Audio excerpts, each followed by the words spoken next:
Hello दोस्तों, good morning. मैं विशाल कुमार पाल स्वागत करता हूं आपकी अपने YouTube channel smart time education centre पर।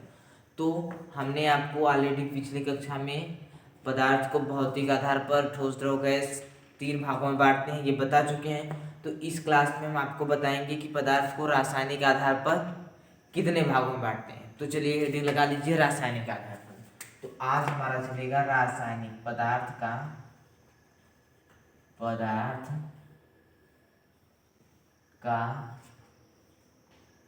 रासायनिक आधार पर वर्गीकरण। आधार पर वर्गीकरण, रासायनिक आधार पर वर्गीकरण। तो हम पदार्थ को रासायनिक आधार पर दो भागों में वर्गीकृत करते हैं। पहला होता है शुद्ध पदार्थ। तो उसको हेडिंग लगाइए, पहला होता है शुद्ध पदार्थ और दूसरा होता है मिश्रण।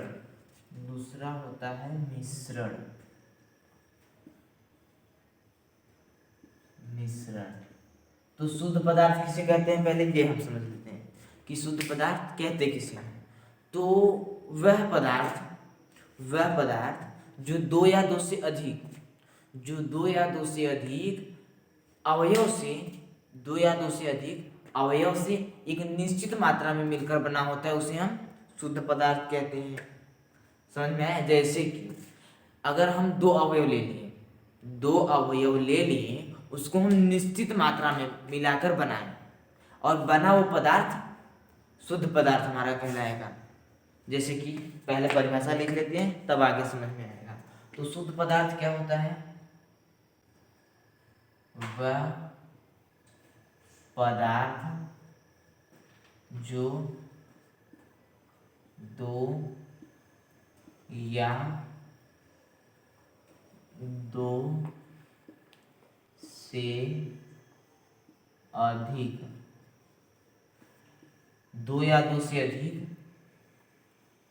अवयव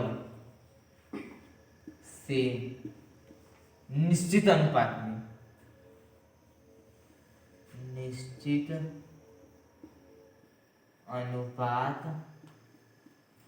में मिला होता है निश्चित अनुपात में मिला होता है, उसे शुद्ध पदार्थ कहते हैं। उसे शुद्ध पदार्थ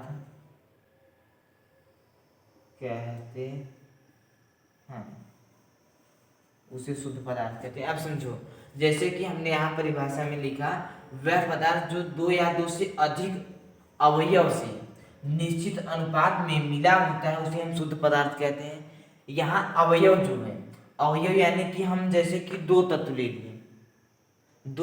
ले लिए, एक हाइड्रोजन हो गया और ये ऑक्सीजन हो गया, ये दो तत्व ले लिए। अब यहाँ पे हमको ऑक्सीजन और हाइड्रोजन से जल बनाना है। क्या बनाना है? जल। तो यहाँ पर हम हाइड्रोजन के दो परमाणु लेंगे और ऑक्सीजन के एक परमाणु से हम जल को बनाएंगे।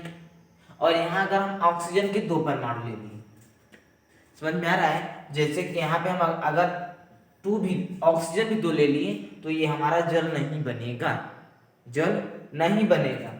यहाँ से हमें केवल एक ही ऑक्सीजन लेना है, अर्थात हाइड्रोजन का देखो यहाँ कितने हाइड्रोजन है? 2। और ऑक्सीजन का अनुपात निकालो, 2:1। आप जल चाहे जहां से लो, घर से लो, बाहर से लो, नल से लो, कुआं से लो, आरओ का लो, चाहे बर्फ से जल लो, उस जल का अनुपात देखोगे तो हाइड्रोजन और ऑक्सीजन का अनुपात 2:1 ही होगा। अगर हाइड्रोजन और ऑक्सीजन का अनुपात 2:2 हो गया तो हमारा जल नहीं रहेगा, या फिर 1:2 हो गया तो भी वो हमारा जल नहीं रहेगा। अब देखते हैं, ये हमारा सिंपल सा परिभाषा समझ में आया। अगर ये नहीं तो दूसरा ऑप्शन जैसे कि यहाँ हम ले लिखे कार्बन डाइऑक्साइड CO2, यहाँ पे कार्बन के एक अणु लेंगे और हाइड्रोजन के 2 अणु लेंगे। यानी कि कार्बन डाइऑक्साइड के लिए हम एक कार्बन और 2 ऑक्सीजन लेंगे, तभी हमारा कार्बन डाइऑक्साइड गैस बनेगा। नहीं, अगर हम यहाँ पे इसके अनुपात को 2:1 ले लिखे तब ये गड़बड़ हो जाएगा, तो ये हमारा CO2 नहीं बनेगा। अगर जैसे कि यहाँ पे हम 2 से गुणा कर दिए ना, 2CO2, यानी कि यहाँ पे 2, अगर इसको हम ऐसे ले लिए तो समझो, अगर यहाँ 2 करेंगे तो यहाँ 2 कार्बन हुआ और 2 दूनी 4 ऑक्सीजन हुआ। अब इसको कट करेंगे तो 1:2 में आ रहा है कि नहीं, तो हम इसको, इसका जो सरल अनुपात होगा यानी सबसे छोटा अनुपात होगा 1:2 ही होगा। कार्बन डाइऑक्साइड का जब से सबसे सरल जो अनुपात लेंगे 1:2 ही ले सकते हैं। अब समझते हैं हम मिश्रण को। अब मिश्रण क्या होता है? मिश्रण क्या होता है? वह पदार्थ जो 2 या 2 से अधिक अवयव अनिश्चित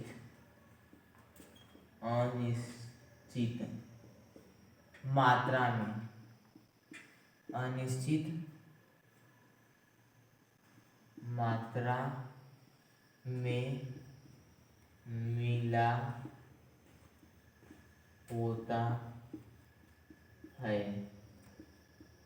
तो उसे मिश्रण कहते हैं। मिश्रण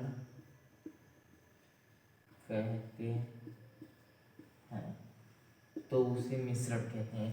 अब इसमें परिभाषा समझो, जैसे कि वह पदार्थ जो 2 या 2 से अधिक, सिंपल यही परिभाषा है। यहाँ पे निश्चित अनिश्चित है और यहाँ पर निश्चित है, यहाँ पर निश्चित है और यहाँ पर अनिश्चित है।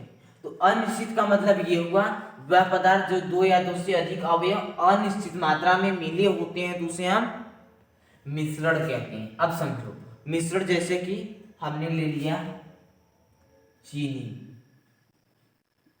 चीनी प्लस पानी। चीनी और पानी से अगर हम रस बनाएं ना, अगर हम चीनी पानी का घोल करके रस बनाते हैं, तो यदि 1 लीटर जल है, 1 लीटर हमारा जल है, तो जरूरी नहीं है कि अगर 1 लीटर जल है तो उसमें हम एक यानी 100 ग्राम चीनी, जरूरी नहीं है कि 1 लीटर जल में हम 100 ग्राम ही चीनी मिलाएंगे तब ही रस बनेगा। अगर हम 110 ग्राम 200 ग्राम मिला दे चीनी, तब पर भी हमारा रस ही बनेगा। तो इस पर हमारा जो हमारा जल और चीनी का अनुपात है वो हमारा अनिश्चित है। जल और चीनी का जो अनुपात है अनिश्चित है, पर इसमें जो ऑक्सीजन और हाइड्रोजन का अनुपात था वो निश्चित था। अगर यहाँ हाइड्रोजन और ऑक्सीजन का अनुपात हम बदल देते तो हमारा वह पदार्थ नहीं बन पाता। पर इसमें अगर हम थोड़ा सा कम जल लें या थोड़ा सा ज्यादा चीनी लें तो इसमें हमारा जो बना पदार्थ है उस पर कोई ज्यादा खास प्रभाव नहीं पड़ेगा। इसलिए इस परिभाषा में कहते हैं वह पदार्थ जो 2 या 2 से अधिक अवयव अनिश्चित मात्रा में मिलकर बना हो तो उसे हम मिश्रण कहते हैं। और वह शुद्ध पदार्थ जो 2 या 2 से अधिक अवयव से निश्चित अनुपात में मिलकर बना होता है उसे हम शुद्ध पदार्थ कहते हैं। तो चलिए हमारा वीडियो यहीं खत्म होता है। अगर आपको हमारी वीडियो अच्छा लगा हो तो लाइक कीजिए, शेयर कीजिए, सब्सक्राइब कीजिए और कमेंट करके हमें एक बार बता दीजिएगा कि हमारा वीडियो आपको कैसा पसंद है। चलिए, ओके।